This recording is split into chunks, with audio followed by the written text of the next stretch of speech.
오늘도 말씀으로 시작하는 하루가 되길 소망합니다. 우리가 잠언을 묵상을 하다 보면요, 이제 흔히 율법서를 읽는 듯한 이제 기분을 받을 때가 있습니다. 우리가 이제 잠언을 마무리해가면서 반드시 기억해야 될 것은 이게 그냥 어떤 단순한 신앙의 지침서라든지 자기계발서 정도의 이야기로 끝이 나지 않는다라는 것을 우리가 확인해 봐야 되는 겁니다. 잠언의 이야기는 결국은 여호와를 경외하는 것이 지혜다라는 이야기로 시작을 합니다. 마찬가지로 여호와를 경외하지 않는 것은 그러면요, 당연히 지혜의 길이 아니겠죠. 악인의 길일 겁니다. 계속적으로 우리들에게 이야기하는 것은 지혜의 길과 또한 악인의 길에 대해서 이야기하고 있습니다. 과연 우리가 어떤 길을 따라가야 될지 지금 잠언은 끊임없이 우리들에게 제시하고 있는 거죠. 누구의 길을 따라가야 될까요? 당연히 의인의 길, 여호와를 경외하는 길, 하나님을 높이는 길, 하나님을 두려워하지만 그 두렵고 떨림으로써 주님 앞에 묵묵히 서는 것, 그리스도인으로 살아가는 것, 이런 부분을 우리들에게 지금 제시하는 거죠. 그러니까 날마다 하루하루를 주님 앞에 있음을 인지하고 하루를 살아가야 된다는 부분을 잠언은 계속적으로 우리들에게 이 얘기를 하고 있습니다. 오늘 본문을 보면요, 재미난 이야기들이 좀 많이 들어있지만은 우리 몇 가지를 조금 더 확인해 봤으면 좋겠습니다. 1절과 2절입니다. 악인은 쫓아오는 자가 없어도 도망하나 의인은 사자같이 담대하니라. 나라는 죄가 있으면 주관자가 많아져도 명철과 지식 있는 사람으로 말미암아 장구하게 되느니라. 이렇게 얘기합니다. 그러니까 악인은 쫓아오는 자가 없어도 도망한대요. 아무도 오질 않는데요. 의인은 사자같이 담대하고요. 나라는 뭐가 있어서 죄가 있으면 주관자가 많아져도 명철과 지식 있는 사람으로 말미암아 장구하게 되느니라. 그러니까는 나라에 죄가 있으면 이 나라가 망할 수도 있고 주관자가 많아져서 흔들릴 수 있다라는 부분을 이야기하고 있습니다. 저는 이제 본문을 딱 보자마자 이스라엘 역사 중에서 특별히 북왕국 시대를 떠올렸습니다. 이때 당시에 보면은 많은 왕들이 존재했죠. 210년간의 그 짧은 역사 중에요, 20명의 왕이 있었어요.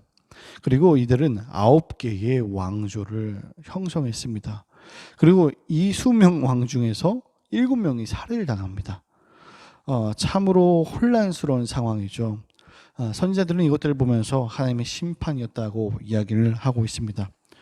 오늘의 이야기는 이제 솔로몬의 잠언이죠. 우리가 정확히 언제 이것이 기록되었는지는 알 수 없겠지만 확실한 것은 솔로몬이라면 제가 좀 전에 얘기했던 북왕국 시대보다는 빨랐겠죠. 훨씬 빨랐을 겁니다. 나라에 죄가 있으면 주관자가 많아져서 오래가지 못한다라는 것, 북왕국이 딱 이와 같다는 겁니다. 지혜와 통치 이야기는 항상 전해드려옵니다만 결국 역사는 반복됨을 우리는 볼 수 있는 거죠. 뭐 이 나라뿐만 아니라 전 세계도 마찬가지고요. 여호와를 경외하는 길로 가는 것, 하나님을 굳건히 붙들고 두려워함으로 나가는 길과 그렇지 않은 길에 대해서 그 결과가 어떨지에 대해서는 본문도 명확하게 제시를 하고 있습니다.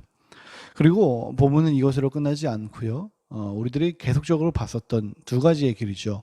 지혜자의 길, 지혜의 길과 악인의 길, 그 길에 대해서 계속적으로 제시하고 있습니다. 3절과 4절을 보겠습니다. 가난한 자를 학대하는 가난한 자는 곡식을 남기지 아니하는 포구 같으니라. 율법을 버린 자는 악인을 칭찬하나 율법을 지키는 자는 악인을 대적하느니라. 지금 뭘 말하고 있나요? 가난한 자를 학대하는 가난한 자, 곡식을 남기지 않는 포구요. 가난한 자가 가난한 자를 학대하는 거죠. 분명히 가난했으나 형편이 달라졌을지도 모르겠고요. 아니면 지금도 가난한지 모르겠습니다만 확실한 것은 대적을 하고 있고, 그것은 마치 곡식을 남기지 않는 포구. 여러분 농사를 지어 보셨나요?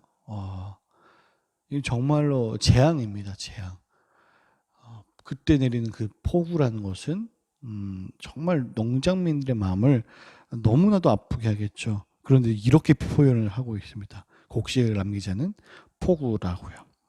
율법을 버린 자는 악인을 칭찬하나. 율법이 필요 없는 사람들은 악인을 칭찬하겠죠. 저렇게 살아가는 거 당연하고 나도 저렇게 살아갈 거야. 하지만 율법을 지킨 자는 악인을 대적합니다. 5절입니다. 악인은 정의를 깨닫지 못하나 여호와를 찾는 자는 모든 것을 깨달으니라. 6절. 가난하여도 성실하게 행하는 자는 부여하면서 굽게 행하는 자보다 나으니라. 그러니까 본문은 계속적으로 의인, 가난한 자, 또한 반대쪽으로 많은 것을 가진 자, 그리고 또한 악인에 대한 부분을 얘기하고 있습니다. 그런데 확실한 것은 무엇이냐면요, 이 세상을 살아감에 있어서 어떤 부유가 우리들의 삶을 책임져 주지 않는다라는 부분을 이야기하고 있고요. 반대적으로 가난하다고 해서 그 삶이 너무나도 아파할 필요도 없다라는 부분을 이야기하고 있습니다. 의인과 악인의 길에 대해서 명확하고, 그리고 우리들에게 이 본문을 어떻게 이해할지에 대해서 생각하는 것은 저는 빌립보서로 얘기할 수 있을 것 같습니다. 빌립보서 4장 11절부터 13절입니다.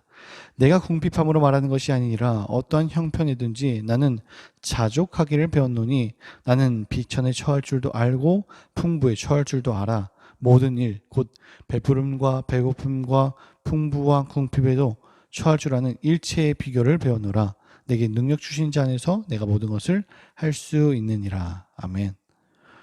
너무 재미난 이야기죠. 내가 궁핍함으로 말하는 것이 아니에요. 내가 어떤 형편에도 자족하기를 배웠고 비천에 처할 수도 있어요.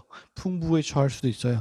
배고픔과 또 풍부와 궁핍함과 배부름, 여러 가지 상황에서 나는 살아갈 수 있는 방법을 배웠습니다. 나는 주님이 주시는 그 능력 안에서 오늘 하루도 살아갈 수 있습니다. 이 고백을 하는 거죠.